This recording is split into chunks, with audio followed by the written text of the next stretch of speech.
Setsucon 2015, The Good, the Bad, and the Ugly. Setsucon was an anime convention held from January 24th through 25th, 2015 at the Penn State Conference Center Hotel in State College, Pennsylvania. This convention got some bad news right off the bat, as after they announced their dates, MAGFest announced they would be held the same weekend. So this caused me some logistical issues, as half the group I normally travel with went to MAGFest, and half of us ended up going to Setsucon. And after the last Setsucon, this convention had some issues they need to look at, so let's see how they did this year. The restaurants of the hotel set up a quick grab food area upstairs near the convention space. They had stuff like hamburgers, chicken fingers, french fries, and it was really convenient. The cosplay, I would say, was an improvement this year. Not saying the cosplay other years wasn't, but this year there was a really nice Groot walking around, very nice details in the costumes, some Deadpools, and overall, just there was a nice amount of creativity being shown. The dealer's room this year is by far the best dealer's room I've seen at a Setsucon. The dealer's room actually had anime in it. 2 different dealers were selling anime. It was a shock, and it's pretty obvious to say that the changes made there have worked. And there was more space. They could have fit about 3 more dealers there yet.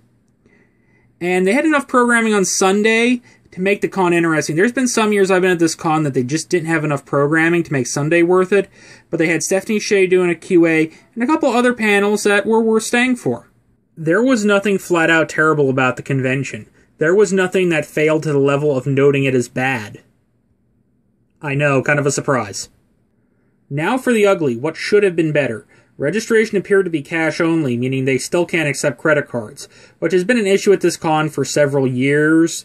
That doesn't seem to be changing due to university policies they have to deal with.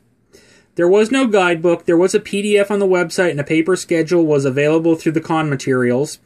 And I still would have liked some sort of digital guidebook, but unfortunately guidebook itself is very expensive, and a lot of the other competitors are not that good.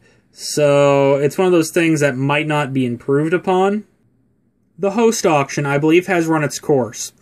It is for charity, it goes to Child's Play. The biggest issue is people are not bidding. The skit was okay. Those people in the skit made a decent amount of money for the charity, but the ones that really made the money were the voice actors and actresses that participated. And unfortunately, it's kind of been stagnant for a few years, and I don't know how it's going to improve, but I'm wondering if maybe a different thing should be looked at to raise money for charity. The rave was shut down early. There's a variety of reasons. There was supposedly a fight going on in there. The temporary dance floor was pulling up. There was some PDA issues, which it's sad the rave got shut down. I would have liked to at least walk in for 5 minutes and heard the DJ that was playing, but the con had to do what it had to do, but still was kind of ugly. It had to be shut down. And while the overall programming was really decent this year, they needed one more voice actor to round out the guest list. I think one, maybe B or C voice actor that could have done a few panels would have made the programming a little bit stronger and rounded out in a few areas. Overall, this convention was a marked improvement compared to 2014.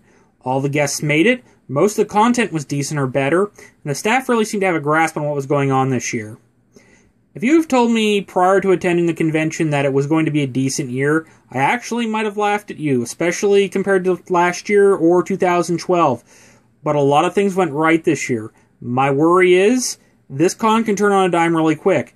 I've had years like this before. I'm just hoping that the staff can stay together and keep building a successful convention, as this is a college-run organization, so staff rotate out, and I do have some worries yet. I'm just hoping that they can stay together, put a good con on next year. I'd give the con a C+. They did a nice job. Thanks for watching.